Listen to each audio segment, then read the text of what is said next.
Assalamualaikum my YouTube family, hope you all are fine well and doing amazing. So guys, आज था मेरा cleaning day और washing day.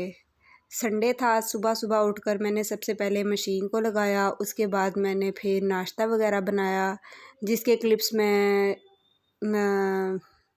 Record नहीं कर सकी थी। इसके बाद मैं आ गई ड्राइंग रूम में और मैंने वहाँ की जो है डीप क्लीनिंग स्टार्ट की। सारा कुछ जो है साइड पर रखा, सारे जो थे वाज वगैरह उनको साफ़ वगैरह किया, सारे मिरर्स को क्लीन वगैरह किया। तो मेरा ख़्याल है कि आपको हर वीक में एक दिन जो है ये सारे काम करने चाहिए, क्योंकि देखिए जब आप ज़्यादा देर तक ये काम नहीं करेंगे, महीना डेढ़ महीना, तो वो जब आप 1.5 महीने बाद वही काम मतलब दोबारा करेंगे, उसकी डीप क्लीनिंग करेंगे अपने घर की, तो वो ज़्यादा टाइम कंज्यूम करती है। जब ज़्यादा टाइम कंज्यूम करेगी और ये तो ऑब्वियस बात है कि आप थक जाएंगे, और जब थक जाएंगे तब हमारा किसी और काम करने को दिल नहीं करेगा। सो अपने टाइम को मैनेज करें, अपने प्लान्स को, अपने गोल्स को एक दिन पहले जो है अपना माइंडसेट बनाएं कि हमने कल ये काम करना है, ये काम करना है, ये काम करना है। तो इस तरह आपका टाइम भी मैनेज हो जाएगा, आपके टाइम में बरकत भी बहुत ज़्यादा होगी और आप सारे काम बहुत अच्छे से जो है वो सरअंजाम दे देंगे। अच्छा, मैं आप लोगों से एक टिप शेयर करूँगी कि हम अपने इमोशंस को कैसे कंट्रोल करें।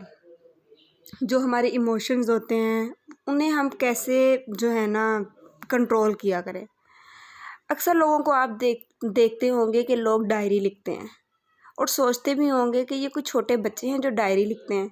नहीं, मैं भी लिखती थी, एक वक्त था मैं डायरी लिखती थी बाकायदा। मेरी बेसिक नेचर बहुत डरने वाली, बहुत रोने वाली है, तो मैं अपने इन इमोशंस को कंट्रोल कैसे करती थी। देखें, ये लाइफ ना बहुत अनएक्सपेक्टेड लाइफ है हमारी। हमें वो सब कुछ सिखा दिया जाता है, ज़िंदगी हमें वो कुछ सिखा देती है जिसका हमने कभी सोचा भी ना हो। आप बेशक जितने मर्ज़ी मैच्योर हो जाओ, बट नेचर जो होती है ना वो कभी चेंज नहीं होती। मुझे कोई कुछ कह देता था ना तो मैं कुछ कहने की बजाय रो पड़ती थी, बिकॉज़ मुझे जवाब नहीं देना आता था।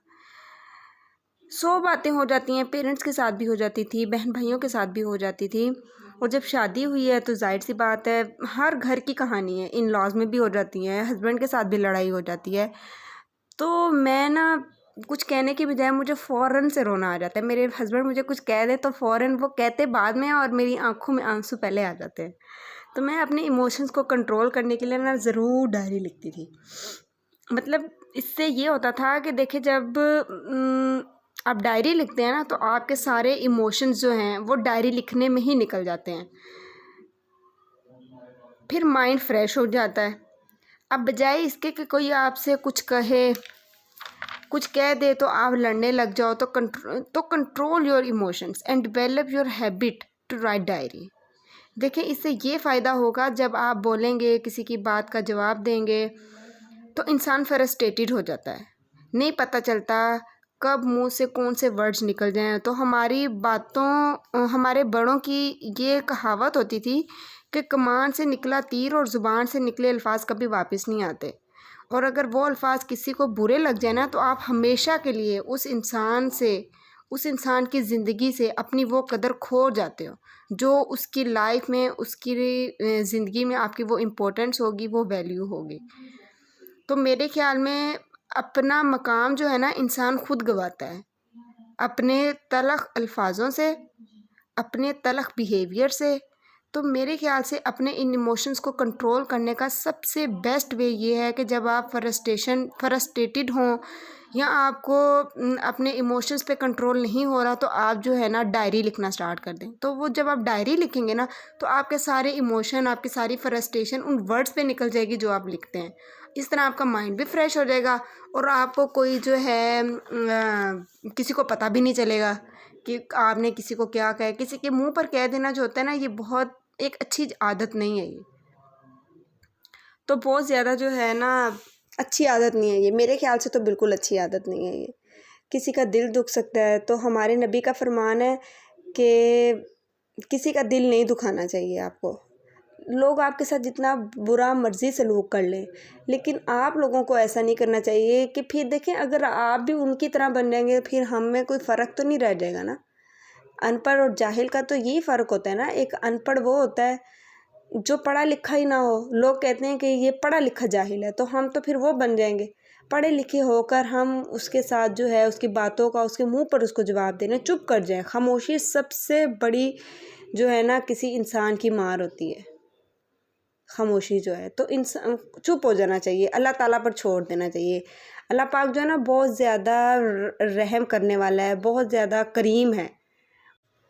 चलें जी, बातों बातों में हमने अपना सारा काम ही ख़त्म कर दिया। आज मेरी हेल्पर भी नहीं आई, और मुझे जब हेल्पर नहीं आई तो मुझे बहुत गुस्सा आया।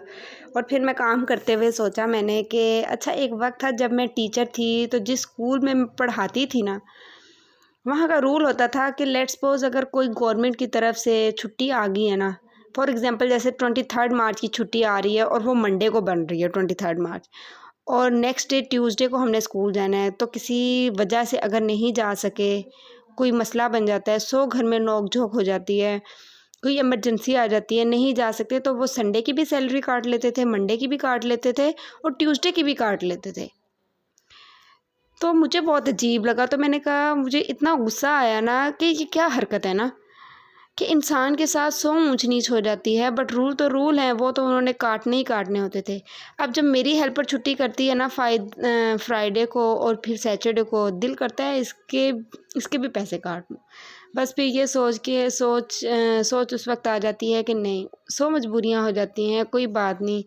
तो फिर मैंने खुद सारी जो है वो सफाई वगैरह की, क्योंकि घर गंदा होना, घर रहने को दिल ही नहीं करता, दिल करता है इस घर से बाहर कहीं और चले जाओ। घर को ऑर्गेनाइज़ करके रखना ये एक हाउसवाइफ की रिस्पॉन्सिबिलिटी होती है। घर को साफ़ कर लेना, किचन की मेंटेनेंस कर लेना is not just an organization. देखें, एक हाउसवाइफ के ना बहुत सारे रूप होते हैं। वो अपने आप को उस वक्त कुक भी बना लेती है, अपने आप को क्लीनर भी बना लेती है, लॉन्ड्रेस भी होती है, डॉक्टर भी होती है, टीचर भी होती है। हर रूप में according to time, according to need अपने आप को ढाल लेती है। मेरी आदत है वीक में 2 दफ़ा लॉन्ड्री करने की। मुझे कपड़े जमा करने का ना बिल्कुल भी शौक़ नहीं है। मैं फ़ौरन से, जैसे ही कपड़े मेरे 4 से 5 ड्रेसेस होते हैं, मैं फ़ौरन से उन्हें जो हैंड वॉश वाले वो हैंड वॉश कर लेती हूँ। जो मशीन में है वो एक जो टाइम दिया मशीन को, तो वो फ़ौरन से जो है ना मैंने वॉश वगैरह करके, और उसी दिन शाम को, नहीं तो फिर नेक्स्ट डे सुबह मैंने जो है प्रेस वगैरह करके तो इनको ना हैंगर कर देने। ये मेरी आदत है। शादी से पहले नहीं होती थी, क्योंकि तब मैं एक टीचर थी, एक स्टूडेंट थी, तो मैंने सुबह जाना, शाम को वापस आना। तो शादी के बाद से जो है ना वो मेरी अब तक यही आदत है। किसी भी वक्त देखिए इंसान को इमरजेंसी पड़ सकती है, तो you have to prepare yourself mentally. ये भी आपकी ऑर्गेनाइजेशन में आती है। कपड़े पहनने का तो सबको शौक होता है, ब्रांड्स के कपड़े ले लिए। Then how to take care of your expensive clothing, ये किसी किसी को आता है। सो वीक में 2 दिन लॉन्ड्री के लिए फ़िक्स कर लें। अब जब 2 वीक बाद लॉन्ड्री नहीं करेंगे, तो आप 3rd वीक लॉन्ड्री करेंगे, तो टाइम भी ज़्यादा कंज्यूम होगा और आप थक जाएंगे, और फिर थक जाएंगे तो कोई और काम करने को दिल ही नहीं करेगा। सो टाइम को मैनेज करके, अपने काम को प्लान करके, टाइम को ऑर्गेनाइज़ करके, इससे फिर जो है आपके वक्त में बरकत भी होगी, और जो है आपके टाइम जो है, आपका जो सारा काम है वो वक्त पर जो है वो कंप्लीट भी हो जाएगा। तो मेरी तो ये आदत है कि मैंने जैसे ही काम वगैरह मतलब कोई करना है ना, तो उसी दिन मैंने उसको जो है ना वो फिनिश कर देना। मैंने नेक्स्ट डे के लिए नहीं रखना।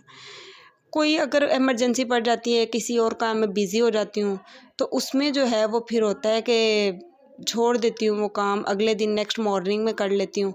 लेकिन मेरी कोशिश यही होती है कि फॉर एग्ज़ाम्पल अगर आज मैंने मशीन लगाई है, तो ये शाम को मैं कपड़े प्रेस करके ना हैंग कर दूँ, ताकि जो है ना, एक तो इंसान के ऊपर जो बोझ होता है वो उतर जाता है, और दूसरा फिर ये होता है कि आपका माइंड रिलैक्स हो जाता है। एक अलग लेवल की खुशी होती है कि शुक्र है सारे काम जो हैं, जो आज मैंने सोचे थे वो सारे काम कर लिए। अगर कोई भी काम रह जाता है ना, तो वो मेरे दिल को ना इतना सुकून नहीं मिलता, तसल्ली नहीं होती फिर कि हाय आज मैंने ये सोचा था, मैंने ये काम नहीं किया, तो वो मुझे ना बहुत ज़्यादा फिर अजीब सा लगता रहता है सारा दिन, मज़ा नहीं आता फिर वो अगले दिन भी फिर उठो ना, फिर यही होता है, अच्छा कल छोड़ दिया था आज भी छोड़ देंगे। तो मैं आज का काम जो है वो कल पर कभी मैंने नहीं छोड़ा। जो आज काम करना है वो मैंने आज ही करना है, जो कल काम करना है वो मैंने कल ही करना है। तो मैंने अपने डेज़ जो है ना फ़िक्स किए हुए हैं। आज मैंने ये काम करना है, कल मैंने ये काम करना है, परसों मैंने ये काम करना है। अपने हर दिन का कोई ना कोई मेरा टास्क है, एक स्पेसिफ़िक टास्क है जो मैंने करना ही करना है। आम काम तो देखें ना, किचन के काम तो ये तो डेली की रूटीन है, 3 टाइम हमने किचन में जाना ही जाना है। सुबह ब्रेकफास्ट बनाने के लिए जाना है, उसके बाद किचन की सफाई करनी है, फिर लंच में बनाना है, उसके बाद जो थोड़ा बहुत वहाँ कचरा होगा, साथ-साथ बर्तन समेट लेने, साथ-साथ सारा कुछ कर लेना। उसके बाद रात को फिर जाना। तो ये तो एक हमारी रूटीन है ही है ना, ये काम तो हमने करने ही करने हैं ना। तो मेरे ख़्याल से तो एक समझदार औरत जो है वो अपने घर को भी ऑर्गेनाइज़ इसी तरह से करती है, और अपने घर की जो है मेंटेनेंस भी इसी तरह से रखी जाती है। ये नहीं है कि आप साल बाद अपने घर को डीप क्लीन करिए। ईद पे कुछ लोग होते हैं, ईद पे करते हैं, सिर्फ़ ईद टू ईद जो है उन्होंने डीप क्लीनिंग करनी है, लेकिन मेरा ये कोई रूल नहीं है। मैंने जो है हर वीक में ना एक दफ़ा लाज़मी पूरे घर की डीप क्लीनिंग करनी होती है, एक दफ़ा। किचन तो वीक में एक दिन मस्ट है ना। इसके अलावा बाकी भी सारी वॉल्स वगैरह साफ़ करनी। देखें जो मकड़ी होती है वो अपना जाल वगैरह बनाती रहती है, तो फिर जाले वगैरह लग जाते हैं ऊपर, तो वो मुझे बिल्कुल पसंद नहीं है। तो मैं साथ साथ ना उन्हें भी साफ़ करती रहती हूँ। ये मेरी शुरू से ही आदत थी, मतलब मेरी मदर की भी यही आदत थी। अच्छा, जब हम छोटे होते थे, आपको एक वाक़या सुनाती हूँ। तो जब अम्मी ने कहना ये कपड़े वगैरह फैलाओ, तो पता ही ना चलना कि कैसे फैलाना है, कि शलवार कहीं है, कमीज़ कहीं है, दुपट्टा कहीं है। तो उन्होंने समझाना कि बेटा ऐसे नहीं, आप लोग पेयर वाइज़ इसको जो है ना हैंग किया करो, या हैंग नहीं करने तो दीवार पर नहीं, सॉरी, तार पर इसको लटकाया करो। तो पेयर वाइज़ किया करो, ये ना तरीका सलीका होता है घर को ऑर्गेनाइज़ रखने का, घर को मेंटेन रखने का, ताकि अगर कोई देख भी ले तो उसे पता हो कि हाँ जी, नहीं जी, इनकी बेटियां बहुत सुघड़ हैं, उन्हें पता है। तो ये छोटी छोटी चीज़ें होती हैं जो आप लोगों ने ना, मतलब कि अपनी लाइफ में इनको इनको हिस्सा बनाना है, अपनी लाइफ का हिस्सा बना लेना है आपने इन चीज़ों को। लेकिन अगर जब आप हिस्सा नहीं बनाएंगे तो लोग कहेंगे लो जी, ये कैसी औरत है, इसको पता ही नहीं है घर कैसे रखना है। तो ससुराल वाले तो जाहिर सी बात है ना, सब ससुराल वाले जो अच्छे नहीं होते, कुछ ससुराल वाले होते हैं वो तो बारीक बीनी से देखते हैं, वो देखते हैं, नुक्स निकालते हैं। तो अपने आप को मेंटेन करना सीखें। चलें जी, दुआओं में याद रखिएगा। ये था मेरा छोटा सा व्लॉग। अगर व्लॉग पसंद आया हो तो लाइक, कमेंट, सब्सक्राइब कर दिया करें, ये आप लोगों की तरफ से छोटा सा गिफ्ट होता है। और फैमिली और फ्रेंड्स में भी शेयर कर दिया करें। ओके जी, बाय, मिलते हैं नेक्स्ट व्लॉग में। टिल देन अल्लाह हाफिज़। और हाँ, इंस्टा और टिकटॉक पर भी फॉलो कर लें, मैं लिंक डिस्क्रिप्शन में लगा दूँगी। Thank you so much for watching, bye.